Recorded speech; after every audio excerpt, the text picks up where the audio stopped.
Olá pessoal, sejam bem-vindos ao nosso podcast Deu Liga. O intuito aqui é conversarmos assuntos que tragam inteligência de negócio, inovação e também tecnologia.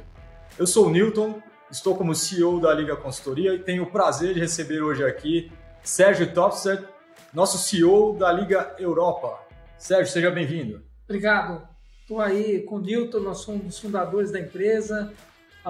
Hoje eu sou o head lá de operações da Liga da Europa e é muito bom aqui compartilhar conhecimento. A gente vai falar sobre um tema bem legal hoje aqui. Muito bacana. O tema a ser abordado hoje é monetização de dados. Eu acho que é um tema bastante misterioso até para o mercado, né? Que muita gente não sabe até qual a amplitude desse tema dentro do negócio, né? Por exemplo, os links, os likes que são dados em redes sociais, isso é considerado monetização de dados? Até que ponto isso aí pode ser trabalhado ou não tem nada a ver? Como é que... Legal, Milton, você falar isso, porque devido à explosão das redes sociais, o termo monetizar assim meio que se vulgarizou, né? Porque quando qualquer pessoa ouve essa palavra monetização, ela já lembra de um canal da rede social, onde ela possa ganhar likes, possa ganhar visualizações, e isso vai declinar imediatamente em retornar algum dinheiro, né? Então, uma missão nossa aqui é compartilhar conhecimento e de cara já estabelecer que a monetização de dados é algo muito mais nobre, muito mais complexo e também lucrativo. Existe um site de investimento chamado Investopedia que define exatamente o que é monetizar. Monetizar é converter um ativo ou algo em dinheiro ou moeda legal. Mas mesmo dentro dessa definição, eles também colocam um apêndice dizendo, poxa, monetizar dados seria algo como gerar um método utilizado para gerar lucro e também converter ativos em dinheiro.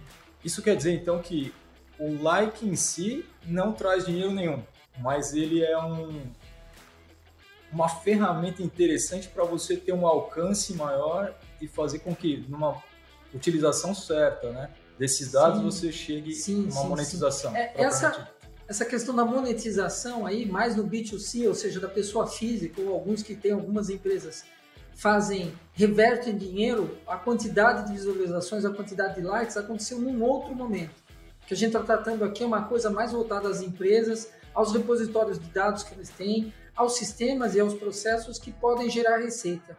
É muito interessante a gente separar isso aqui, Newton, porque todo mundo fala de monetizar, né? E, na verdade, monetizar dados é algo bem nobre e que a gente pode estar tratando com mais esmero, como a gente está fazendo aqui. Então, explica pra gente assim, qual que é a importância de fato, né, dos dados na questão de monetização? Poxa, a importância dos dados é bem interessante, né? Primeiro a gente vê aí como está o mercado hoje. No mercado hoje a gente não tem mais júniors, o mercado está altamente complexo. E as empresas todas elas são muito competitivas dentro de todos os nichos de mercado, então a gente caracteriza o mercado com uma competitividade feroz. Essas empresas com esse apetite aí, elas têm um apetite por crescimento exponencial ano a ano e também elas precisam manter a sustentação da receita protegida com os disruptivos, protegida com os entrantes, que é assim, grandes bancos podem desaparecer, redes de hotéis podem desaparecer, então isso é muito importante. E por que o dado é importante aí? Porque ele é a base para que a empresa torne-se data-driven, né? Existem 5 capacidades core de uma empresa data-driven. Colocar mais dados para trabalhar para o seu negócio, realizar a captura dos dados com o uso da melhor tecnologia mais barata e mais viável, criar real valor com o uso dos dados, né? Até criar novas linhas de receita, ter um processo limpo e cristalino de decidir baseado em dados e otimizar as tecnologias que são poderosíssimas com o uso do cloud. Tá? Estamos conseguindo coisas inimagináveis até a chegada do cloud e agora os dados têm aí uma linha de receita baseadas em cloud, que é muito importante. Você que fez uma colocação interessante, né? Porque não é simplesmente pegar o dado e achar que vai monetizar, né?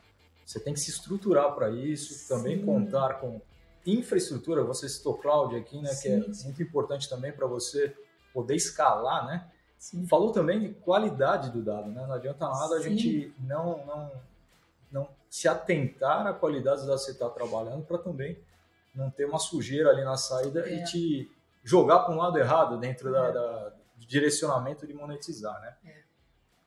E me diz uma coisa, tudo pode ser monetizado? O que pode ser monetizado dentro dessa área? O Newton, isso é bem legal. Praticamente tudo pode ser monetizado, tá?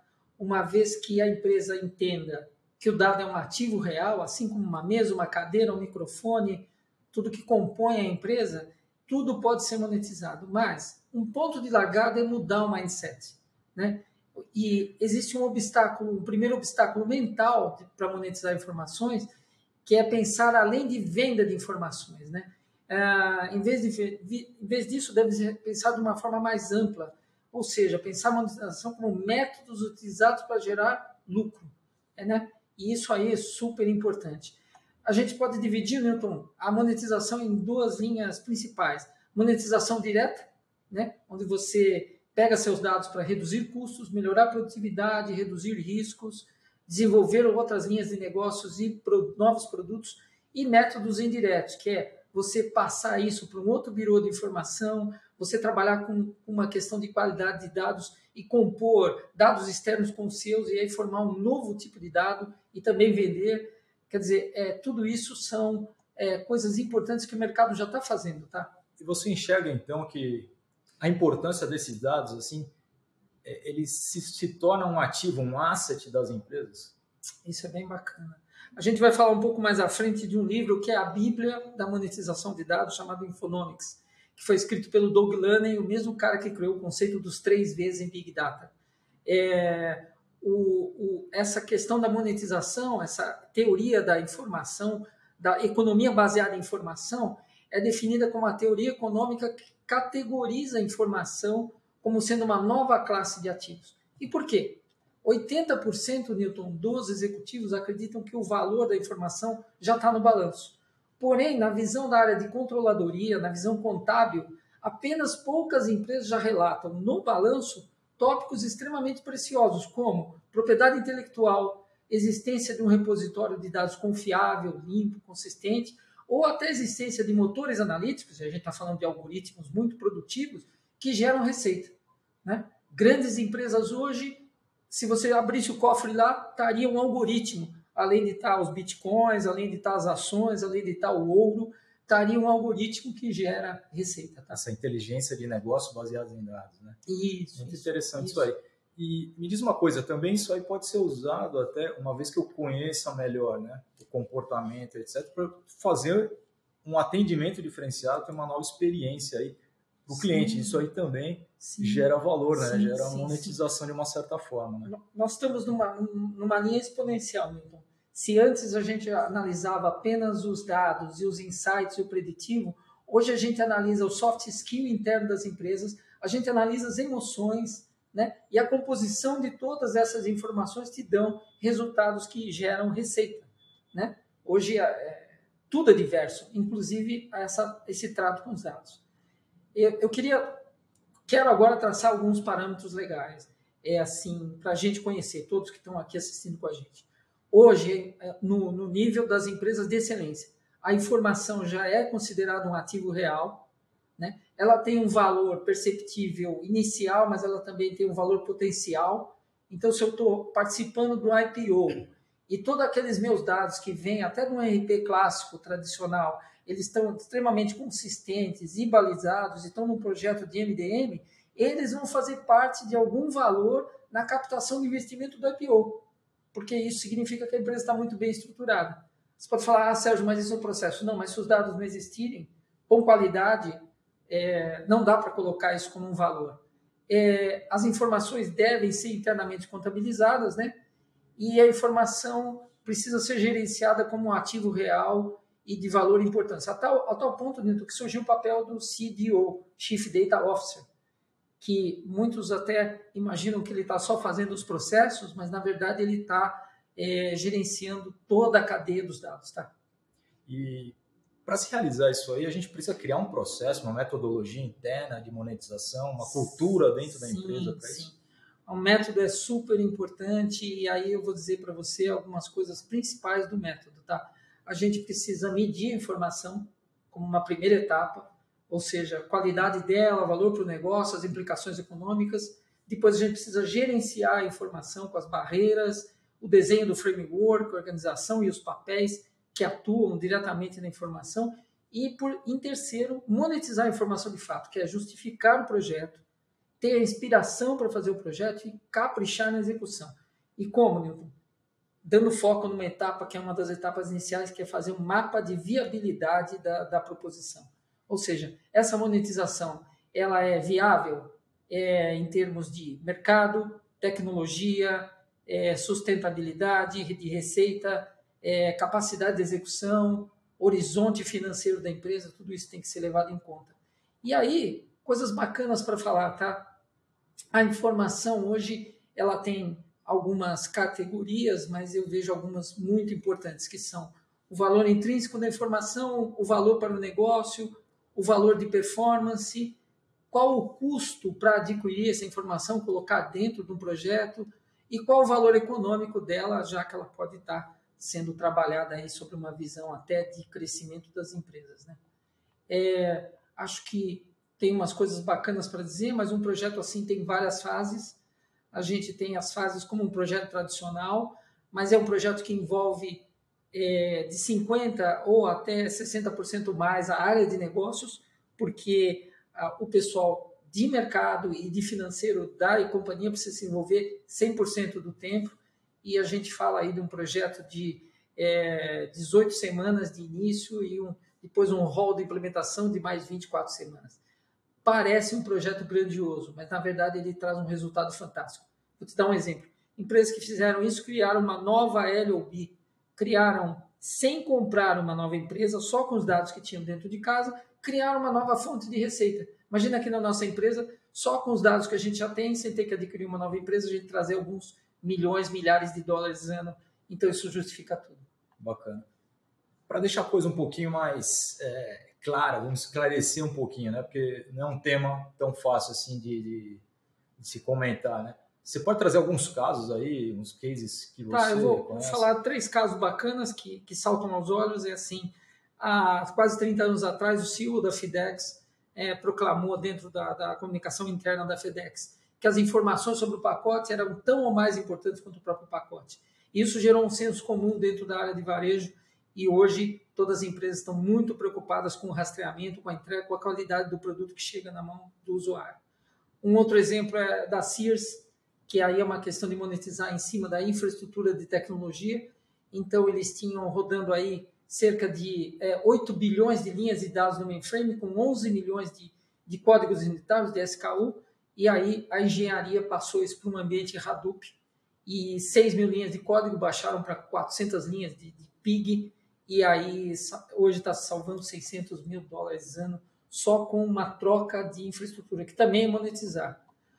Uma outra área interessante, que é a área de saúde, né? Existe uma startup nos Estados Unidos chamada Apervita, que montou a coleta muito inteligente de dados completos dos pacientes, dos fornecedores de assistência médica, mas caprichou nos algoritmos. Então, hoje, os algoritmos deles trazem melhor resultado para redução de readmissões, triagem de alerta precoce, avaliações de dispositivos médicos, segurança hospitalar e o gerenciamento de uma coisa que é importante para a sociedade e que para eles é um alto custo, que é o gerenciamento das doenças crônicas. Finalizando, uma das que eu mais gosto é a questão do projeto de monetização da banda Iron Maiden, onde eles verificaram, junto com o time de dados e dos cientistas de dados, que existiam áreas geográficas ao redor do mundo que estavam tendo práticas ilegais para consumir os discos, consumir as músicas. Então, baixando arquivos externos, pirateando músicas. Resultado, decidiram fazer uma nova excursão exatamente nesse país, entre eles o Brasil, exatamente nos países onde mais havia um escape de receita. Entre eles o Brasil, fizeram uma nova turnê e capitalizaram em cima, e foram os dados que trouxeram essa receita. Uma receita grandiosa. Bacana. Acho que eu tenho um caso aqui para trazer também. Não sei se você conhece o Zé Delivery. Sim, conheço. Zé Delivery foi uma startup, vamos dizer assim, que foi criada dentro de um dos clientes nossos, inclusive, a Ambev. Sim. Onde ele faz o delivery de bebidas, né? Então, acho que muita gente já deve ter usado e tudo mais. E como vocês sabem, né, é um mercado aí de concorrência com cervejas, né? E eles estão vendendo cerveja do concorrente lá. Sim. E Por que eles chegaram, por exemplo, a dizer assim, vou vender também cerveja do concorrente? Pode ser uma sacada bem bacana, né? Ele vai saber onde a cerveja do concorrente é mais solicitada, mais pedida, qual o perfil e comportamento desse cliente que não é dele, que ele pode, de uma certa forma, ter um entendimento melhor para poder capitalizar em cima disso, ou mudar alguma ação, né? É bem bacana esse tipo de visão disruptando o negócio, né? Sim. Porque isso aí é uma cultura que teve que ser, de uma certa forma, disruptada dentro da própria Ambev, né? É bem bacana isso. E bacana, Newton, porque isso aí a gente chama de macromercado e atuação em micromercado, né? Ou seja, não é só a Ambev, outras empresas americanas já fazem isso, que é até abrir um flanco dentro da sua própria cadeia de receita para que você tenha mais informação e essa informação ajusta todo o negócio, tornando você meio que imbatível. Justamente. Sérgio, agradeço sua presença aqui no nosso podcast Deu Liga. Eu não sei se você quer fazer alguma indicação de alguma literatura, algo que complemente aqui um pouquinho esse assunto. Bom, eu que agradeço, quero estar mais vezes aqui compartilhando informação, porque a Liga, além de ser um dos líderes de mercado em analytics e dados, nós também temos aí uma intenção muito clara, muito forte de compartilhar conhecimento, que é uma das coisas do mercado. E para isso eu indico aí os 2 livros que o Doug Laney editou. Uma é a Bíblia da Monetização, em Infonomics, e o segundo é o Data Juice, que está recém-lançado. E eu sou revisor do livro Infonomics, inclusive. Muito bom. Agradecendo mais uma vez a presença de todo mundo e da ilustre presença do nosso CEO da Liga Europa, Sérgio. Muito obrigado e te vejo no próximo episódio. Vamos lá.